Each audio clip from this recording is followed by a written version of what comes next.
Welcome to the online edition of Tata Literature Live, the Mumbai Lit Fest in association with the NCPA, co-sponsored by Tata Steel and Tata Safari, powered by Godrej and Kotak.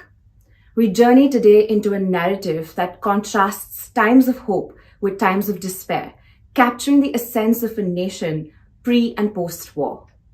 Firstly, a literary beacon from Ukraine, acclaimed for his portrayal of post-Soviet realities. Author of over 20 novels, his work resonates in 42 languages globally, and he has been at the forefront of championing human rights through literature. Welcoming Andrey Kurkov. Joining him is a global academician with roots in Iran and a profound expertise in Middle Eastern and European politics. His varied roles span from academia in Argentina to being an elected mayor in the UK. A scholar and more. Let's welcome Nader Fekri. The wonderful thing about the digital life is that Andrey is joining us from Germany and Nader is logging in from Argentina. Over to you.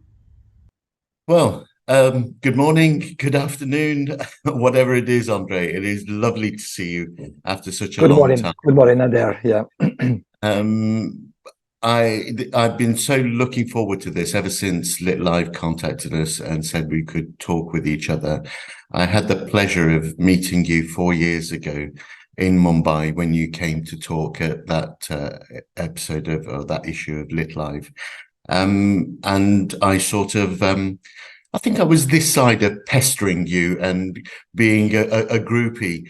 I fell in love with your work. I first read Death and the Penguin some 20 years ago, and it was such a fresh novel, dark humor that I thought I have to meet this guy. And when I did meet you, it was no disappointment. I still have the copy that you signed for me close at hand, so it's precious to me.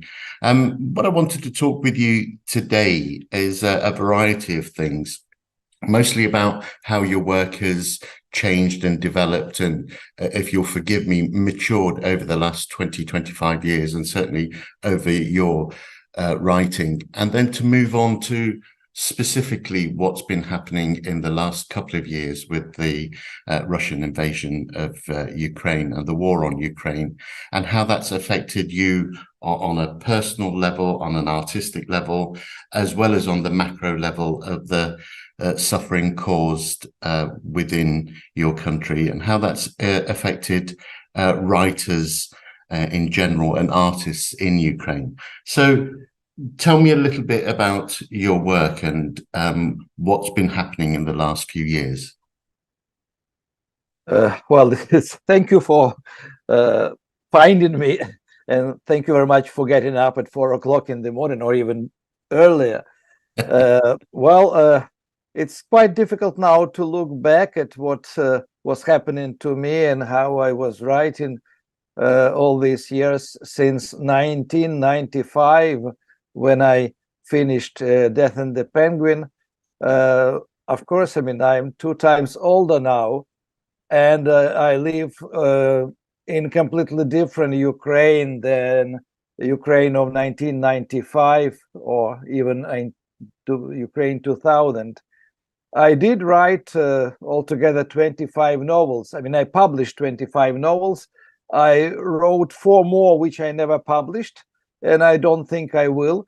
I was trying for years every time to write a novel using some kind of new method or new thinking or creating new structure, trying to experiment.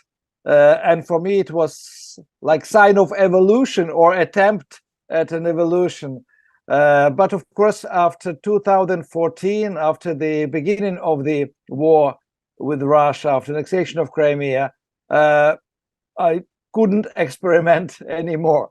So one can say that the life became stable in a negative sense. I started writing much more nonfiction than fiction. I wrote more diaries than articles. But still, I did manage, before the latest invasion of Russia, to write two novels in a completely different genre, but also the novels which were provoked by certain circumstances. First of all, maybe I should mention that one of my latest novels, although afterwards I wrote already two more novels and one book of nonfiction, was The Grey Bees. And it was a novel, it is a novel about people who remained in the gray zone after 2014.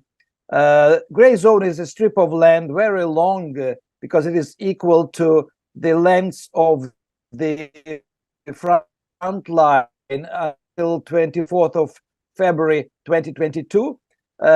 It's the gray zone between positions of the separatists and Russians and positions of Ukrainian army. And the length of this strip of land was 430 kilometers. Maybe I should first actually explain how I came up with the idea of writing of this novel, because first of all, I didn't want to write any novel or any fiction about the war until the war is over, and maybe even after some 5-10 years afterwards.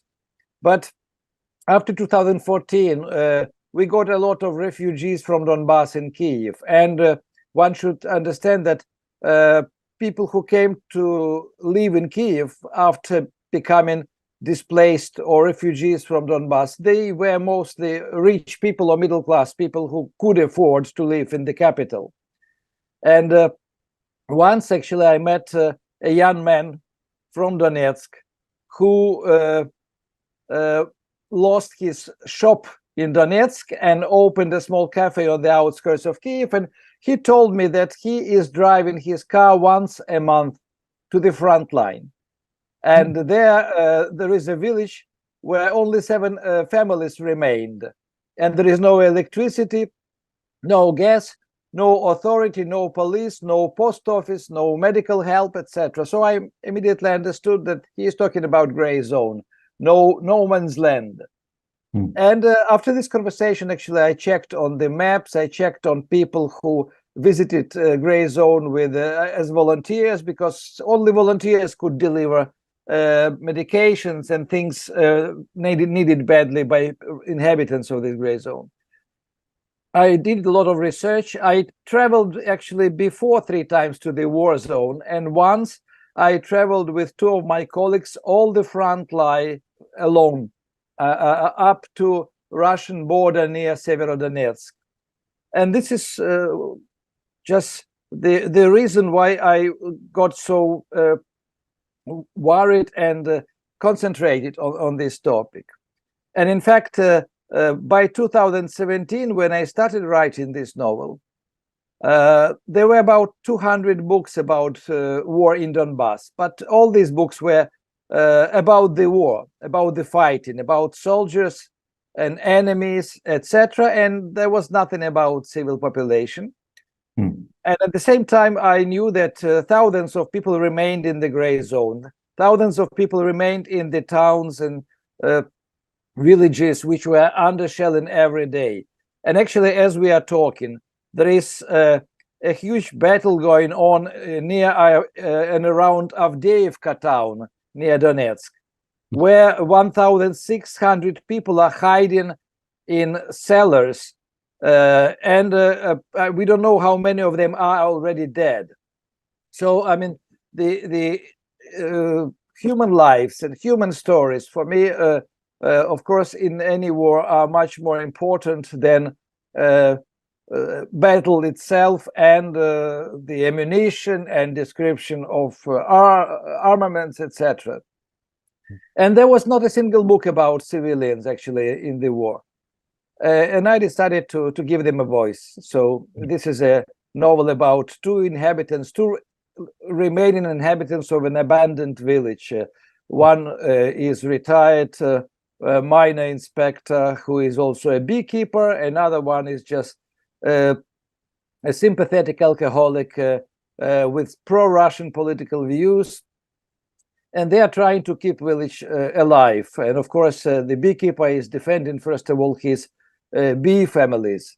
from both sides, because actually the Ukrainians and the separatists held by Russians are firing artillery at each other, and these shells are flying over the village and sometimes are falling on the village. Yeah. So this was my probably main novel of the last 10 years.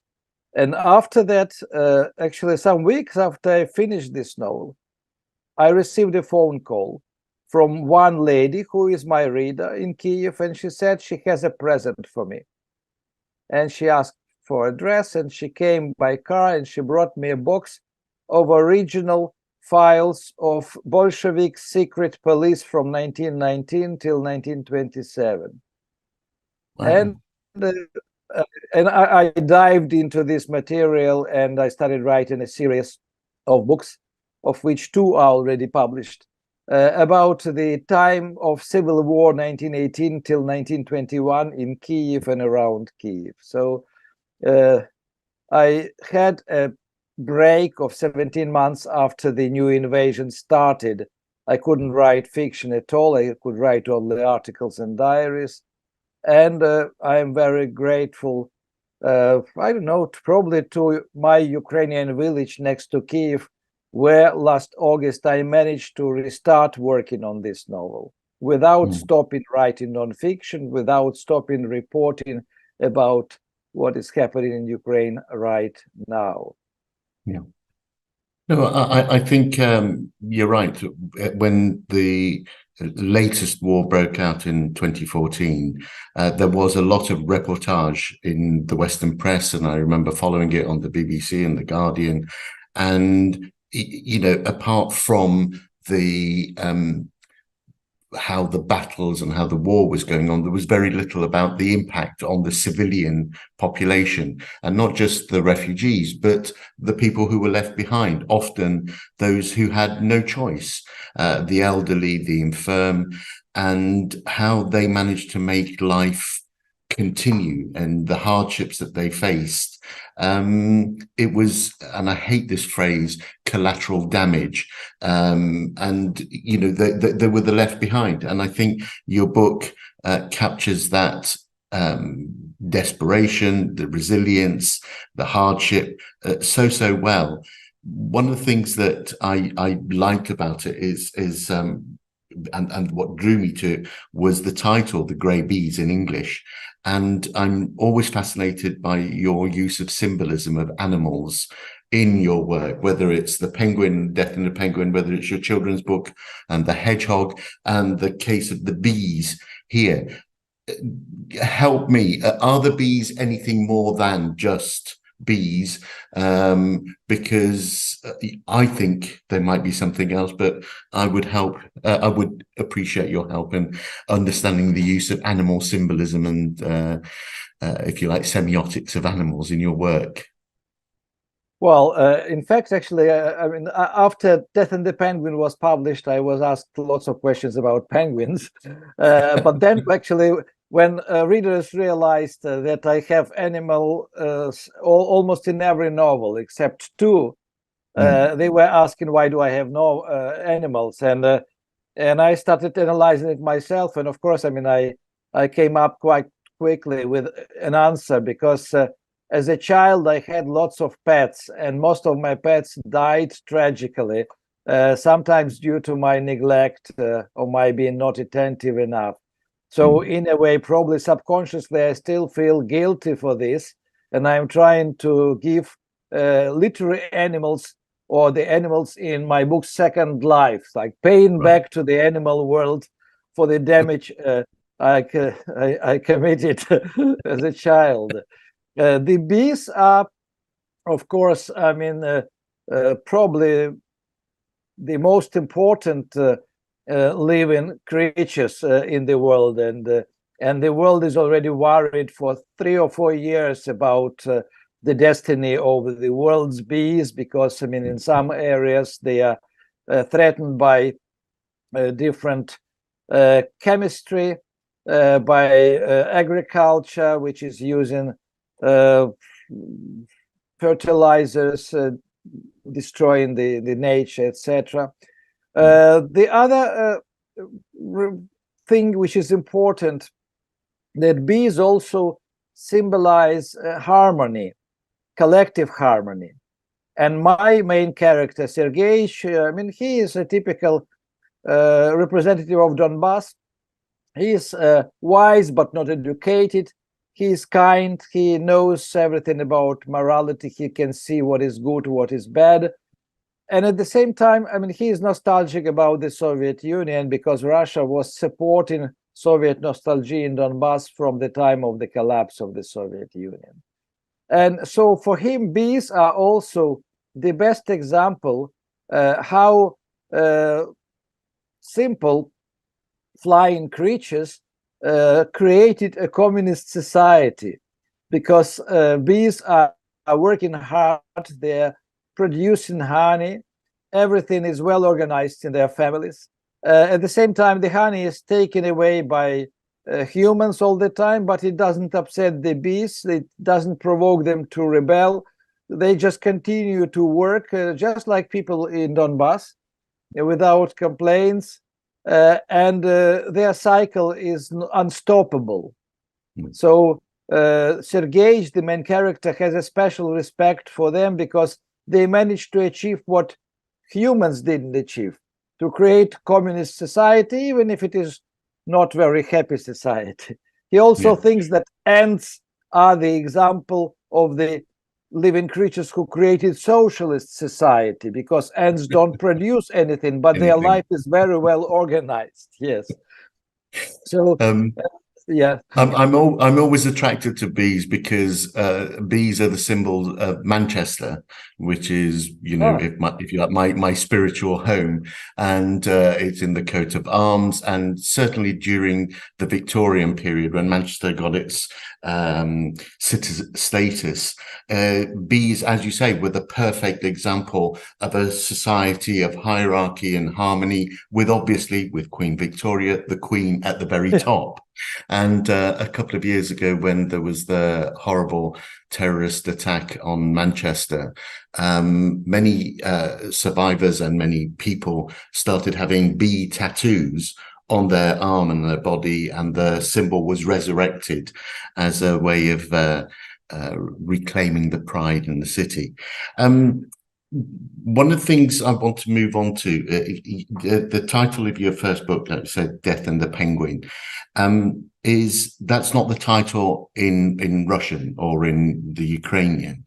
So I wanted to move on to how your books are perceived.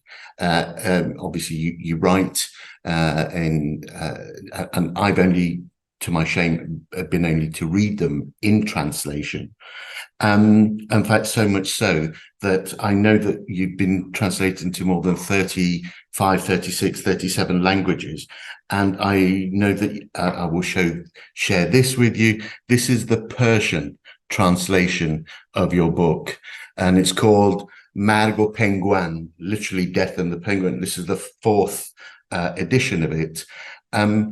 But it's translated from the English version. So as an author, I know that once you've created your work and it's out there, what sort of relationship do you have with the translators and the translation? Because your English is perfect. I mean, I think, to be honest, you're being lazy by not writing all your works in English.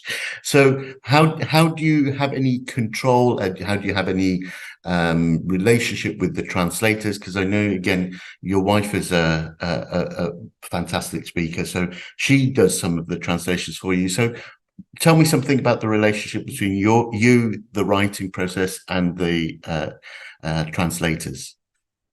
Well, in fact, actually, from the 1980s, I was trying to find a publisher abroad or an agent, and I was translating pieces from my prose into English myself, and was sending them illegally via my Polish friend to all possible publishing houses around the world.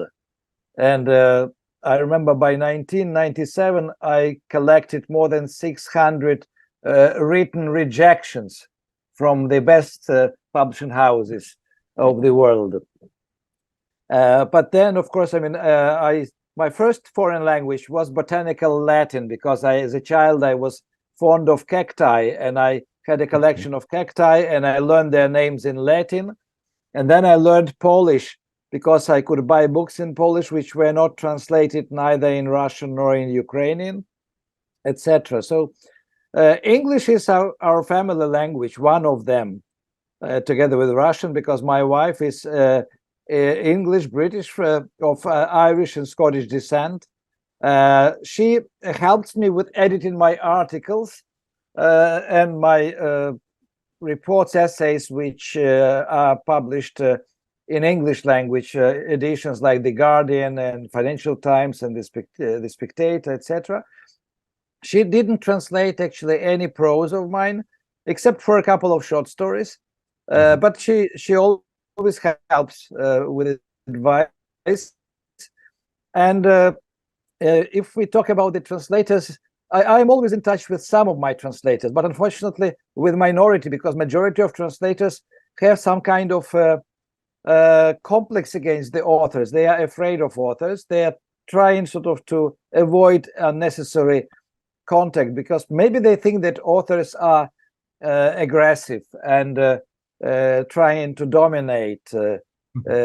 And so I wish I could met more translators of mine, but my English translators were always open and always had questions, and we were always, and we are still in touch, because now I'm working with two translators. I have written so much, and I still write so much, so sometimes I have two books in preparation in the same country by two different publishing houses, and this is the case usually for German language and English language, and from recently also in France. But I love talking to translating and meeting them. And for example, one of my English translators, with whom I am already very close for 7 or 8 years, is Boris Draluk, who used to live in LA. And 2 years ago, I visited him 3 times when I was teaching at the University of California, San Diego. He is now in Oklahoma, but he is working on the series of these novels about 1919, and we are regularly in written conversation per emails. So I'm very happy to be already for more than 20 years in touch with my Japanese translator, Kyoko Numano.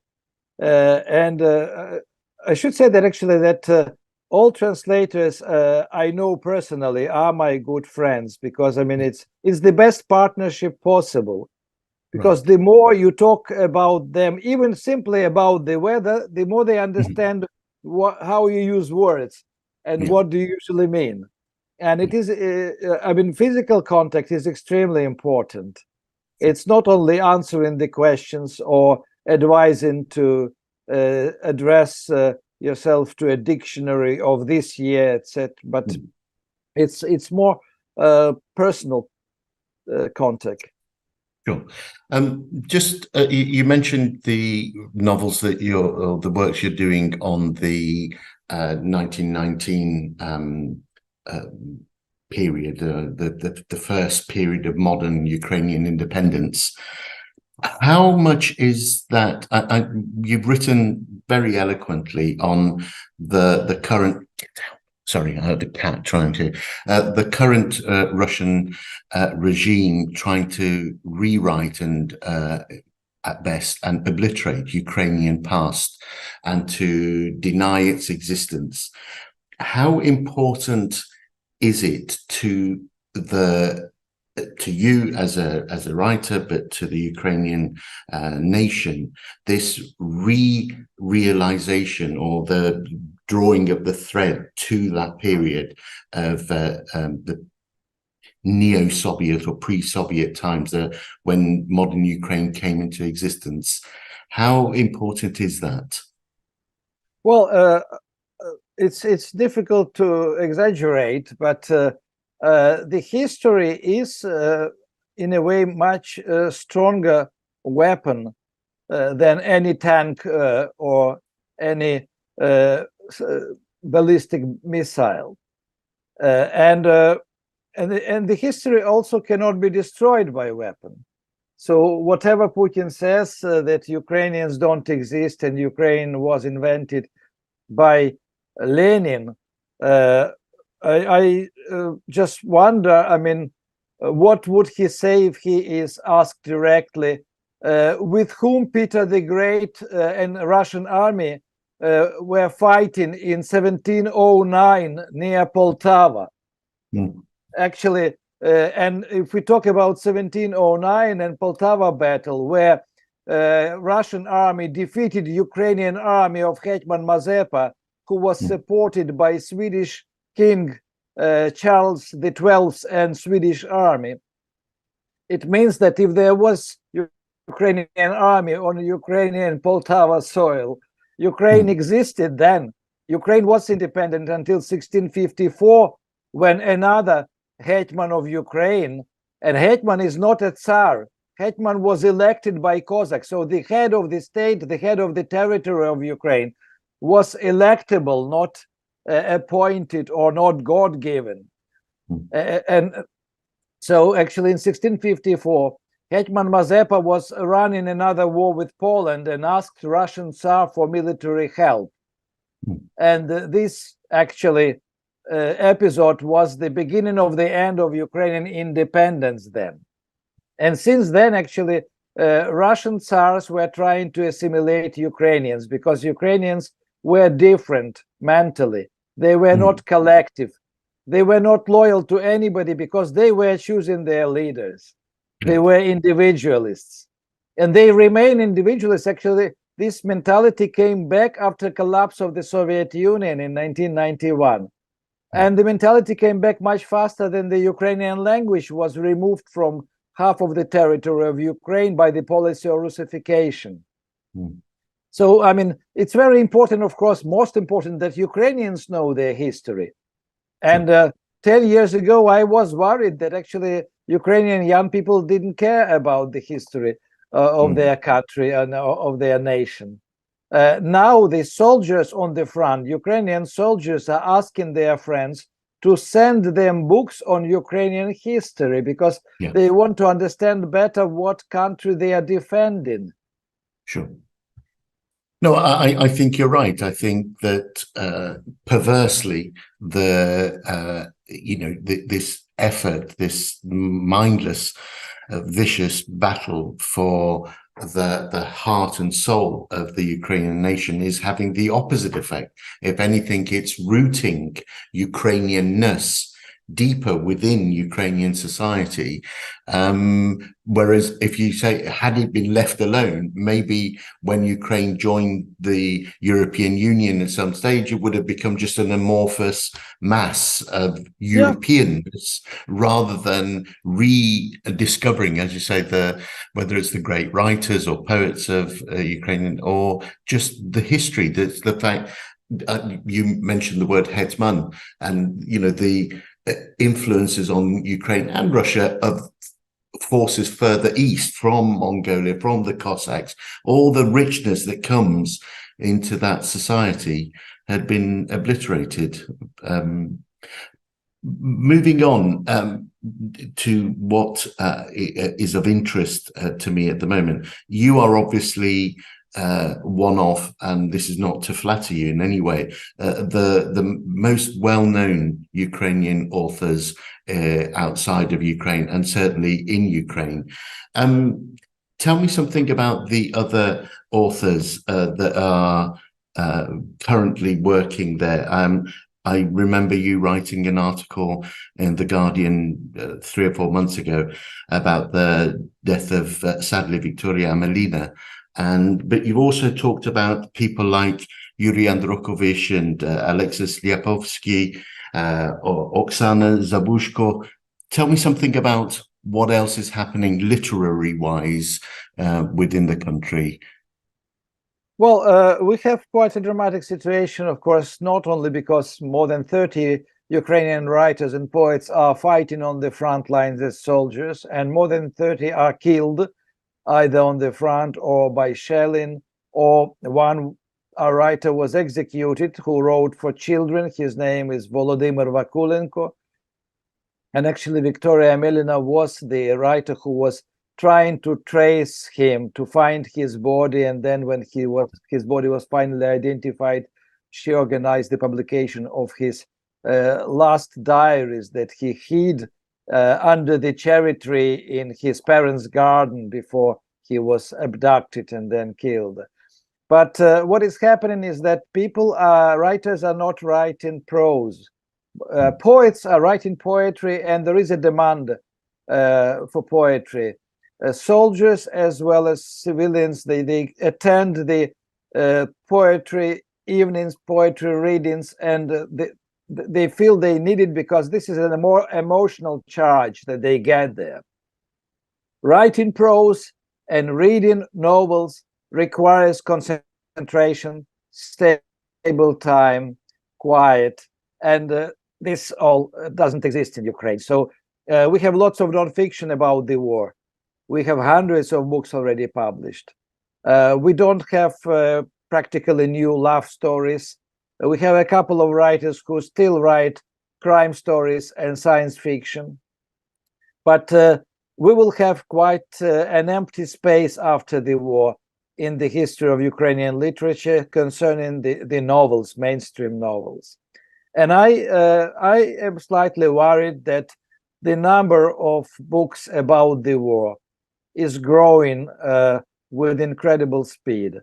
And we can repeat the story of the Soviet literature of the Second World War, when the war literature about heroes, about the victims, was used for patriotic education, became compulsory reading, became a sign and symbol of heroic victory and things like this. And actually, I mean, this cult of victory in the Soviet Union remained in Russia, and is one of the reasons why Russia is so arrogant to all other ex-Soviet republics, and now arrogant to the whole world, because they think they won, not they with America, with Britain, with France won over the Nazi Germany, but it was only Russians, they say. They could do it without Ukrainians, without Kazakhs, etc. And they are still proud, and they still believe that this was only their victory.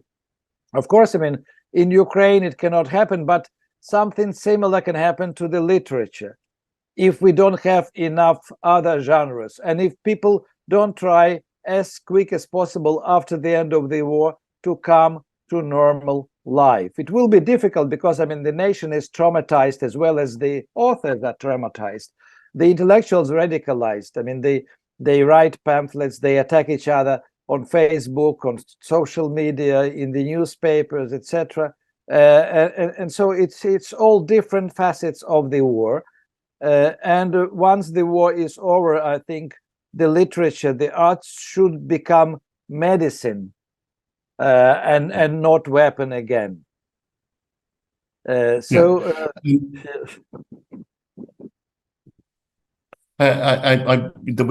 you're right. When I studied politics at university 1,000 years ago, there was a very interesting book about how the Second World War, or the Great Patriotic War, was taught in Russian history books, and how, as you say, the version that was taught to Soviet children right up until the dissolution of the Soviet Union was how it was not just the Soviet Union, but, as you say, Russia, Mother Russia, in the guise of the Soviet Union, that saved the world from fascism and Nazism, with a little aside to how the British could have helped a bit more and didn't, how the Americans were always after something else.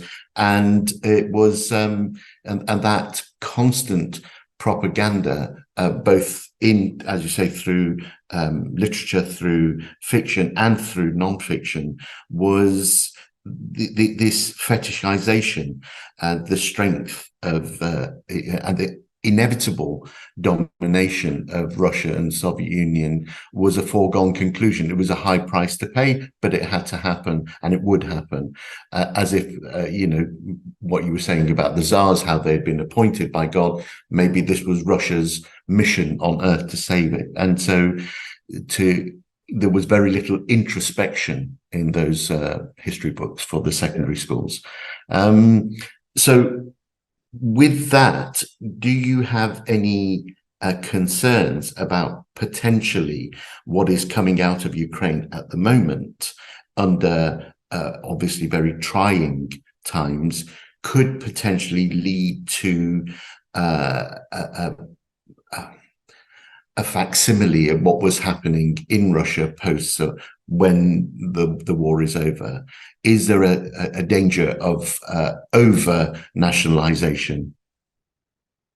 There is a danger, but it's still not as serious as it could be if we compare situation with Russian literature today and how Russian arts and creative people are instrumentalized and working for the great Russian idea. So, I mean, Ukraine remains a society of individualists. And actually, what is interesting that even if the books are some kind of Ukrainian propaganda novels or non-fiction books, which are published now and written now, they are written not on the request of the government.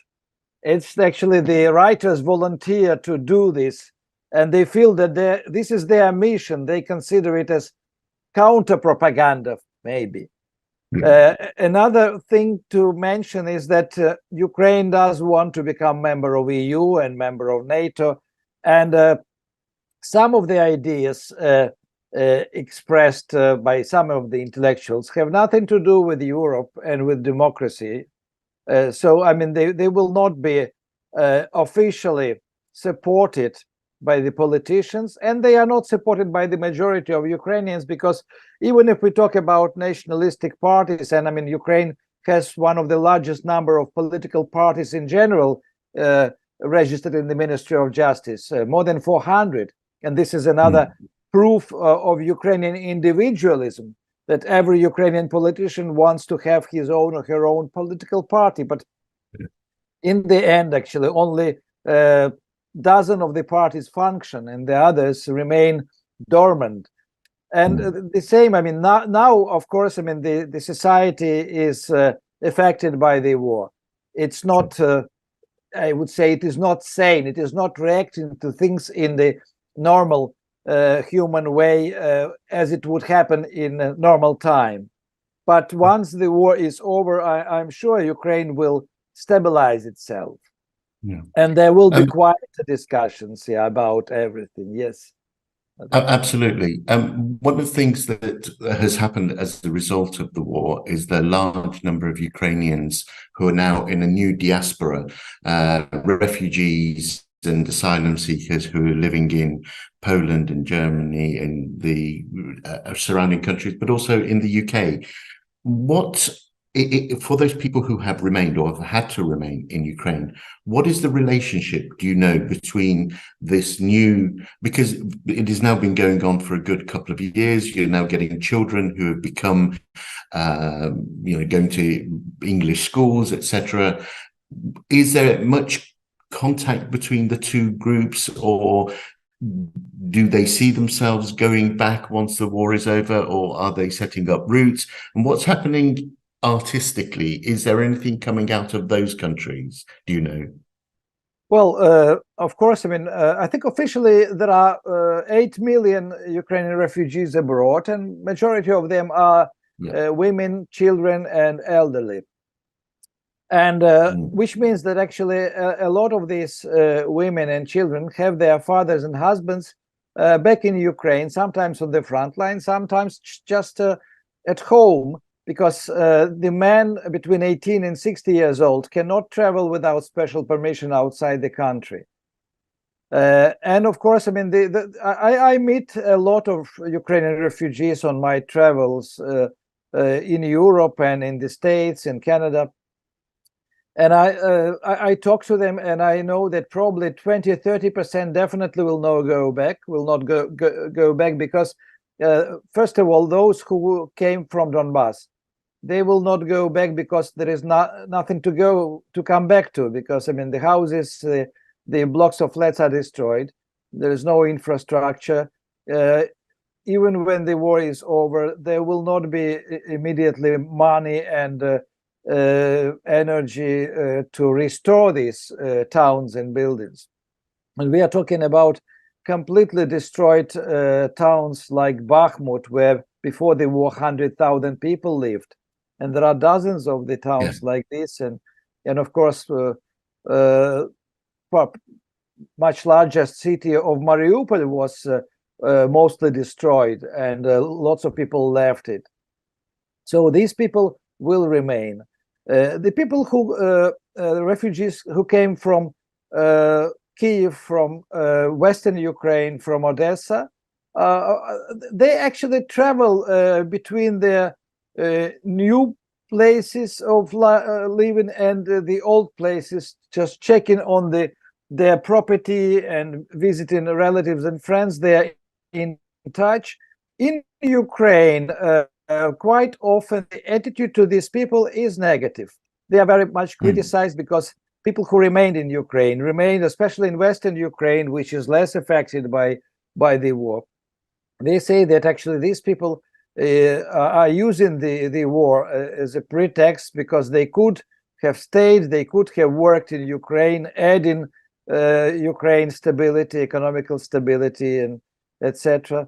But at the same time, also there are lots of people who say, well, everyone decides what to do with his or her life, because there is still danger. I mean, the Russian missiles hit everywhere. I mean, there is not a single safe region. The only region which was hit the least, it was Transcarpathian region on the border with Hungary, because Orban, Prime Minister of Hungary, is big friend of Putin, and Putin doesn't want to upset him.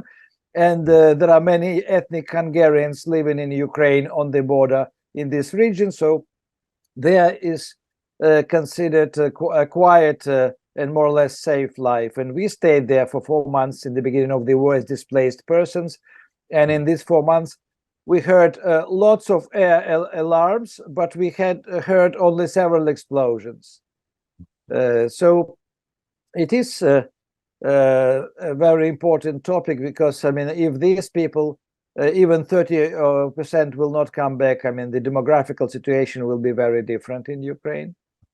And if we talk about how this, I would say, migration forced by war is affecting literature and literary image of Ukraine, then there is an interesting phenomena to mention, because some publishers in Europe were looking for refugees who could tell their stories. Right. And there are books written by Ukrainian refugees on the request of the publishers. And most of them are okay, more or less honest, but there was a scandal connected with a book written by a 12-year-old girl from Kharkiv on the request of the publishing house. And this book actually upset many readers in Ukraine, because although it was not published in Ukraine, but there was like a online copy to read, and Ukrainians who reviewed this book, they were sure that actually the book was written by the mother of this girl, and was written purposely sort of to provoke more empathy, sympathy, and help, etc. So it was not completely honest. No, I remember, as you said, the scandal last year. It was yes. Anyway, look, we have to wrap this up. I know we could carry on talking. I could carry on listening to you for hours and hours. I want to thank you. I want to thank you for your writing. I want to thank you for not just the quality and the quantity of your prose, but the really important work that you do for keeping the flame of art and culture and literature going in such tremendously hard times. And hand on heart, it is an honor to have you as my friend, and may your pen never run dry of ink.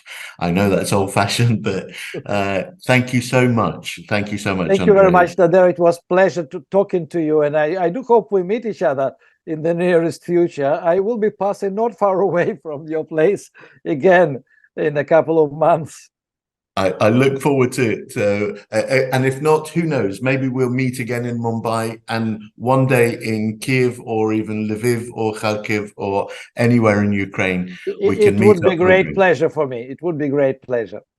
Thank you, Andrey. Thank you very much. Thank you, Nader. Yes. Thank you to both our distinguished speakers for an insightful session, and to our global audience tuning in from various corners of the world. Tomorrow promises another day of engaging online dialogues, kicking off with a captivating conversation with Elif Shafak at 6 p.m.